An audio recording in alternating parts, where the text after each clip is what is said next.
All right. Hello, everyone. I am here again with my friend Cynthia, who is one of the coolest writers I know.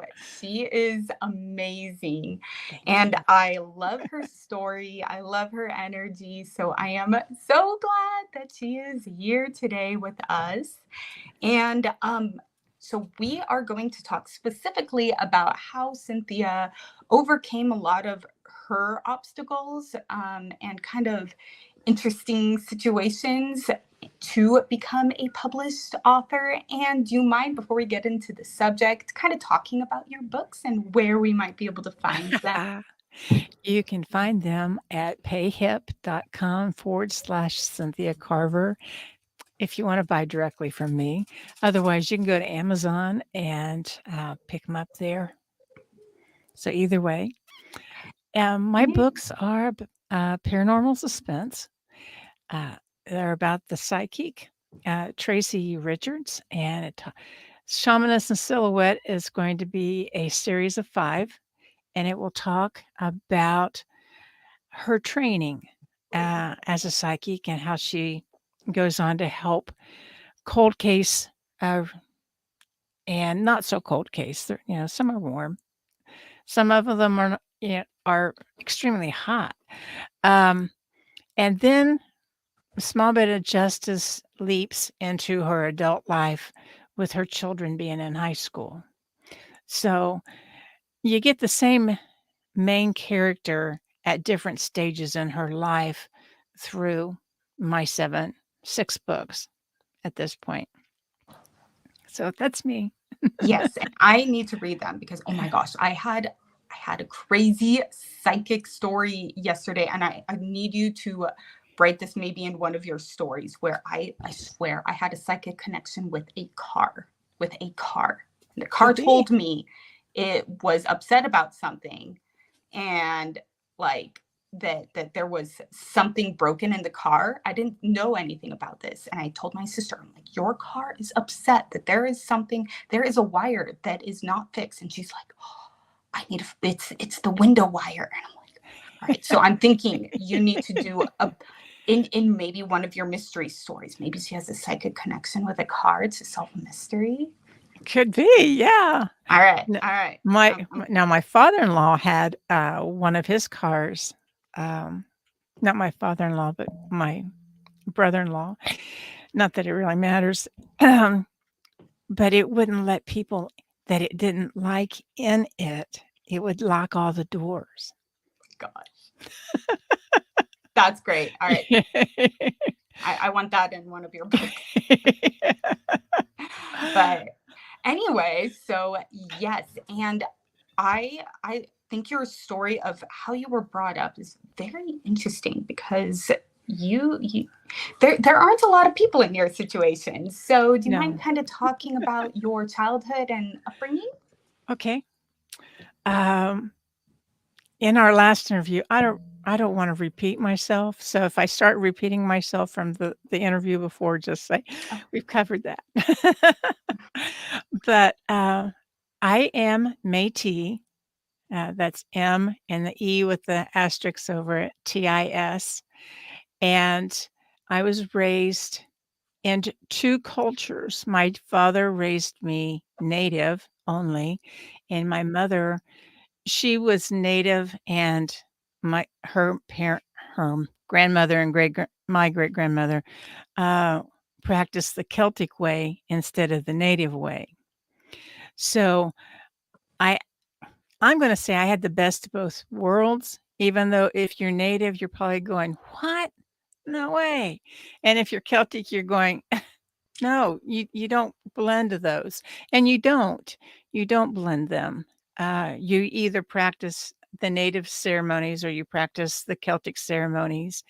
And in the book, she the protagonist will use the Native ways, but when I only share the Celtic ways.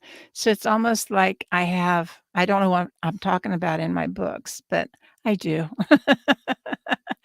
And, So I was not raised Christian, and when I moved to the town that I'm currently living in now, I tried. I tried really hard to fit in. I did not.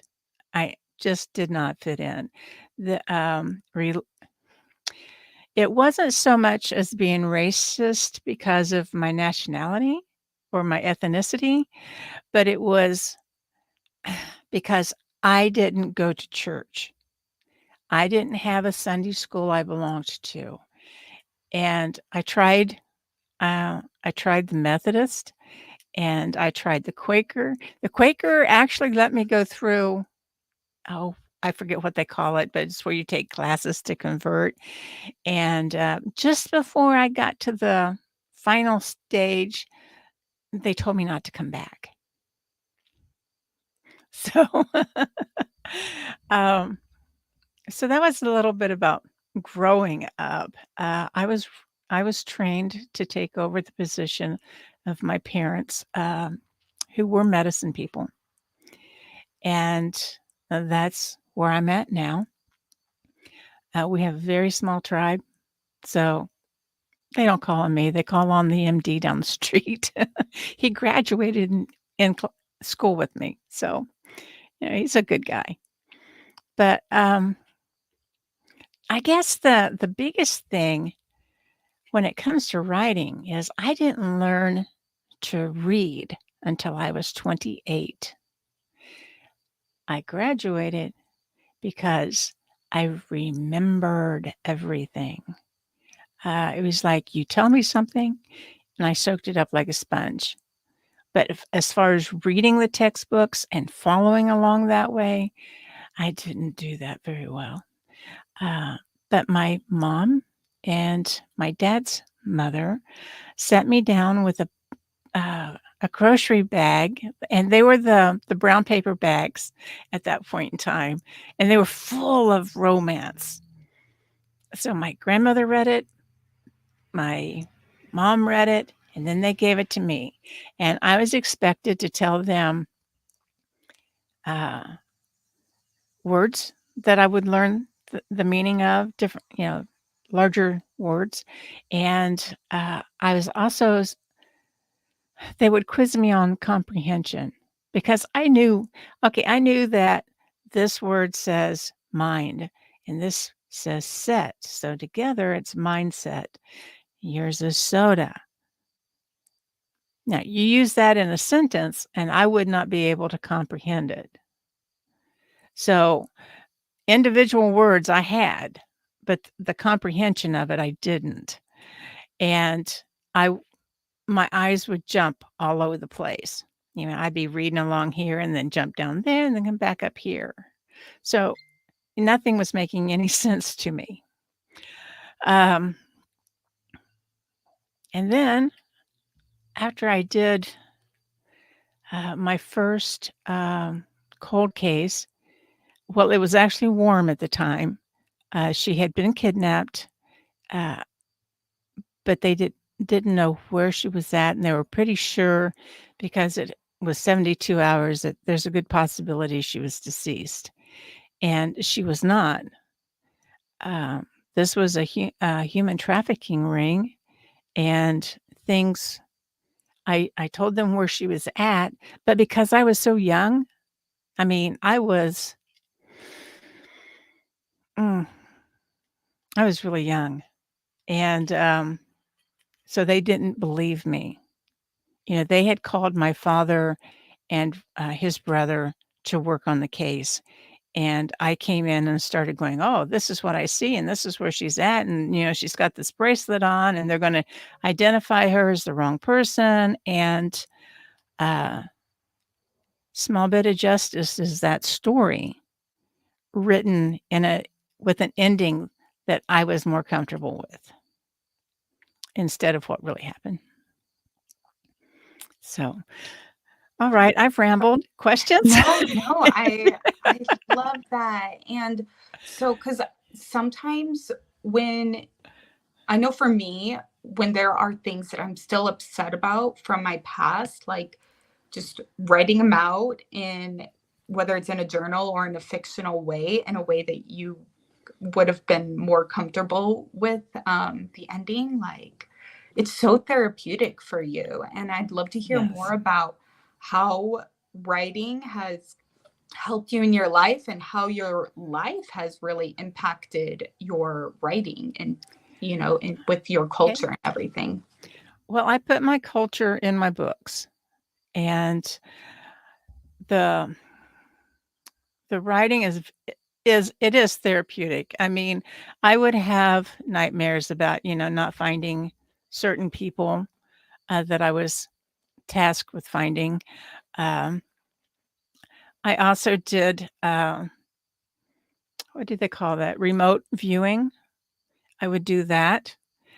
And that combined with my intuitive ability was really, really accurate. And I enjoyed doing that and working that way. And I did that up until mm, 2017, and I retired as a cold case psychic. I don't do that anymore. I mean, I have fun. Like, we should get together on your Facebook group someday, and I'll just do an hour's worth of reading, and anybody can come in and they can ask a question, and I'll throw the cards, or I'll do something like that. I think that would be fun. um, then so the Shamanist and Silhouette, there is uh, and this is Sabrina. There is a poem in the very beginning of each book, and it was written for me by an elder when I first started my apprenticeship training. As a medicine person, we have what we call an apprenticeship, and you work with it was not my father, it was one of his brothers, and, but it's not somebody that's close to you or within your tribe.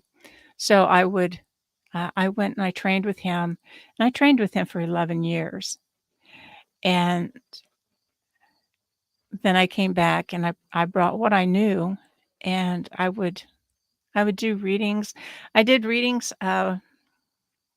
basically, I was a single mom, so I did readings 40 hours a week. That's grueling. When someone tells you that they're an online psychic, if they're doing 8-hour days, they don't have the energy to do anything else. Now, they can either say, "Oh my, I'm so bummed. I can't do this because I'm just so tired," or they can learn to embrace it and say, "Hey, I'm really exhausted today, but you know what? I'm not going to work that hard tomorrow, and we can do whatever you want to do tomorrow." But I think that's one reason why I lasted as long as I did, was the fact that I always tried to find the positive, the optimistic, uh, outcome. I mean, you can sit down and you can say, "Oh, this is an excuse, and I can't do anything because of this." And I can say, "Well, what's the other point of view?" Now, you may toss back to me, "Oh, but this is life." Well, you have a choice in life. You can make your choices. Uh, you know, when my eldest daughter ended up pregnant, I mean, I I had a two-bedroom trailer, and there was 4 kids. My eldest was now pregnant, so he's gonna soon have a baby. Now, I coulda got really upset. I wasn't happy about it, but instead, it was like, "Okay, so how are we gonna make this work?" And, and I gotta say, it was fun. When she brought him home, it was absolutely wonderful. Uh, he is only 13 years younger than my, youngest daughter.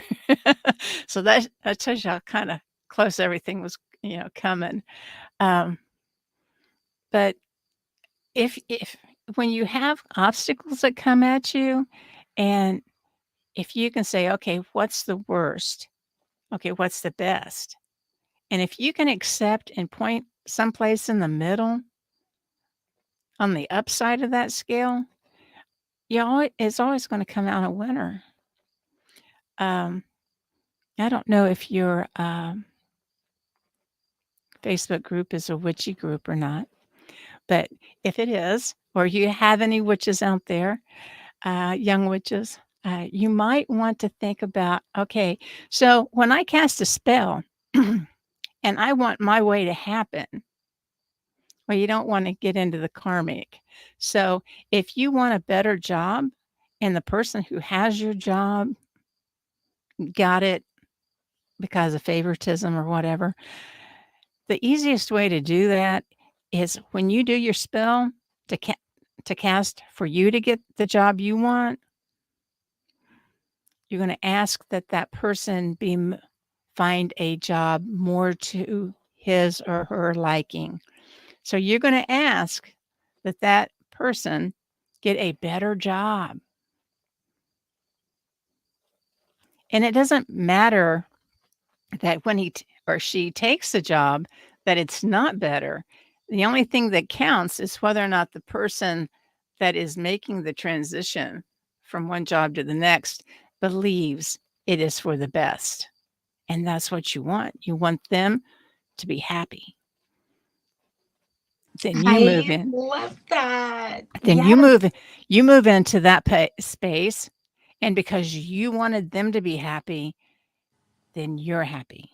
And if you're not, you need to look at how you created the job. You know, did something go wonky? So, yeah. Yeah, and you know what? Like that makes me think of, so I started getting a lot of I started attracting a lot of trolls at one point, and I realized Mhm. that my energy was just really like wonky and weird. And I started like this might sound silly, but whenever I would post something, I would put like a blessing kind of on my Very posts good. to try to attract people who would have the same energy as me. And I was wondering with you, what are some other ways in that kind of mindset of using energies and magic and love to build your writing career and your community? Well, one thing for my books, I always ask that my books find their tribe. You know, you have a fan base, but my the people that are going to read my books are not going to be attracted to Stephen King normally. Um, Even though Amazon has my books listed as a cult, and they also have his books listed as a cult. I don't find anything occultish about his, but, you know, whatever. Um, but so I put with each one of my books, and I just had a release, yesterday on book 4 of The Shamaness and Silhouette, and I asked that it find its tribe of readers, that it attracts the readers, the fans that are going to enjoy it the most. And I don't have a lot of reviews, but they speak for themselves, and I accept that.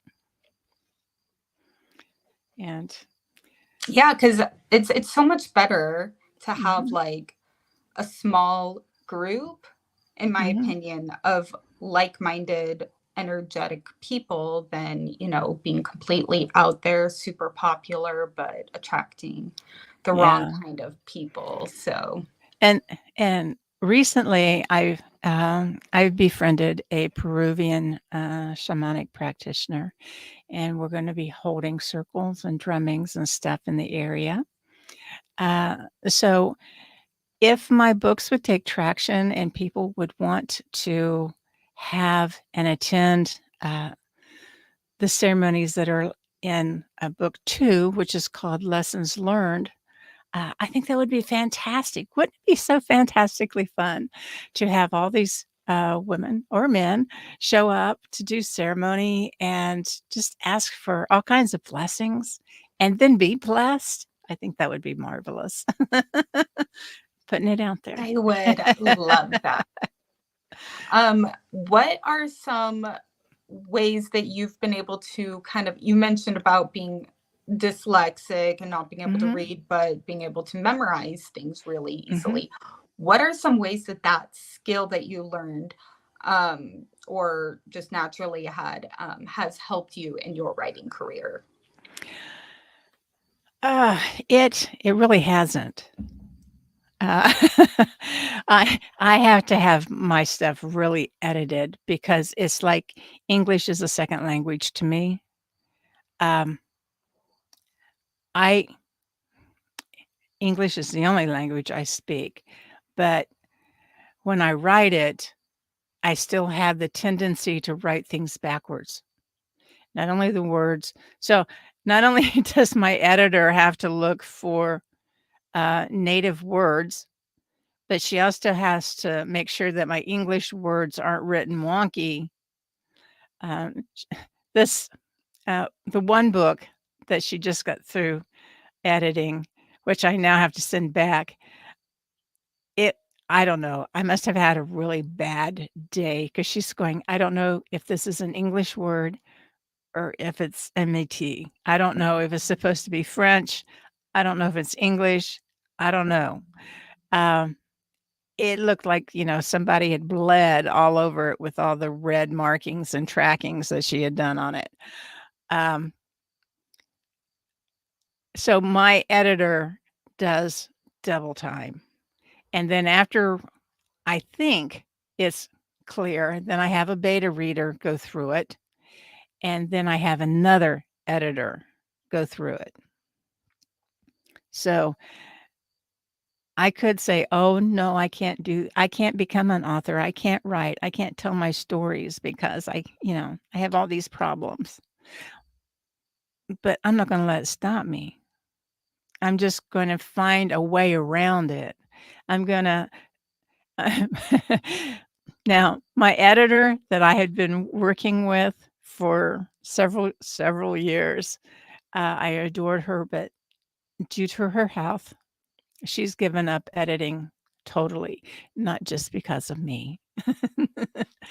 So now I do need to find another editor that will be willing to take the time and, uh, work with work with my issues and help me get everything up to speed. I mean, I sent my stuff off one time, and, the editor I sent her a short piece, and instead of telling me the truth, that it was more than she could handle, uh, she said she wasn't taking anything new. Well, 2 days before, she was out soliciting on Clubhouse for people to submit and edit. Uh you don't don't story to someone who has strong intuition.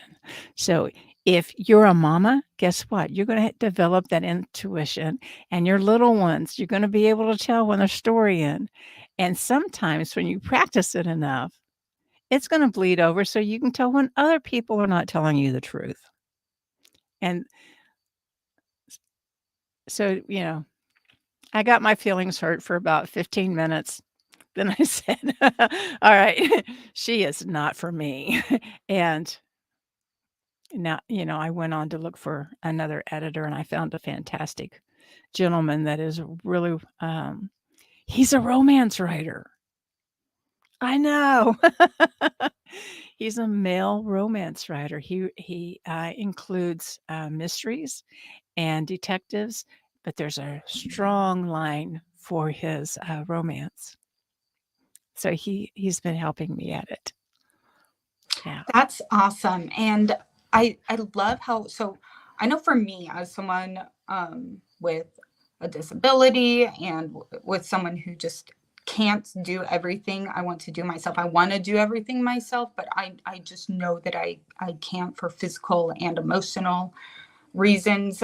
Hmm. What are some ways to remind ourselves that it's okay to sometimes rely on other people, like how you heavily relied extra on an editor, and for Hmm. sometimes with my art I might have to you know use ways, like maybe I want to do it traditionally but I know that it's not I'm not able to do my painting and I have to do it digitally, or whatever the reason is. When we sometimes have to make adjustments or get help, how can we have that mindset of it's still my work even though I had to get assistance for it?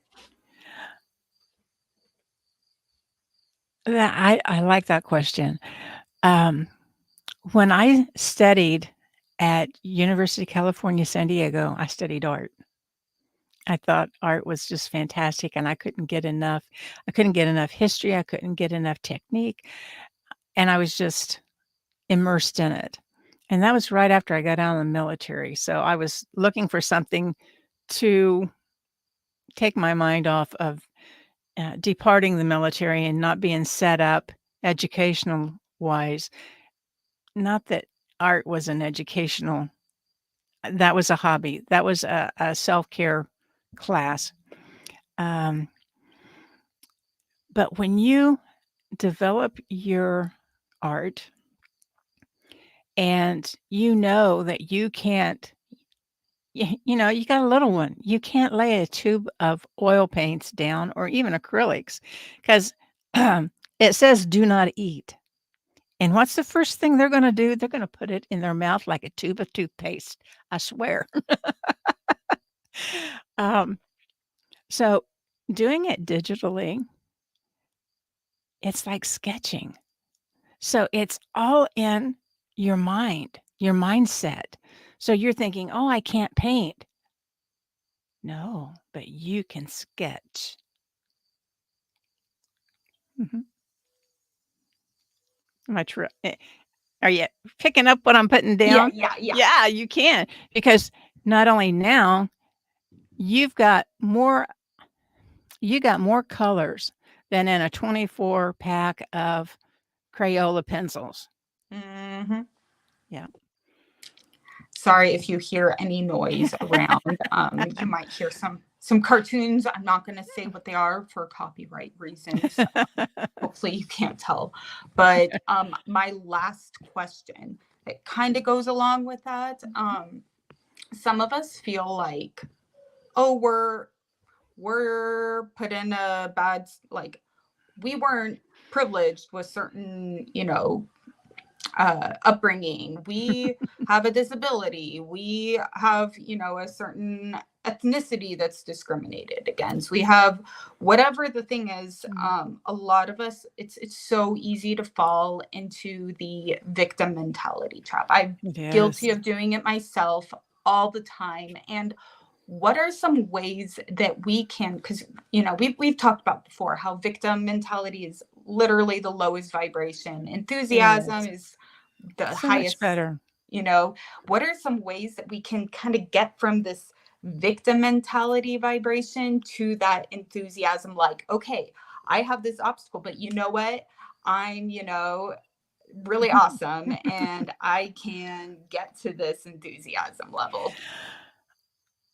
I would always stop and ask myself, is this an adventure or is this really, you know, a pain? Well, okay, it was usually a pain, but it was also an adventure. I mean, how many people can say they were in bed and their bed fell through the floor?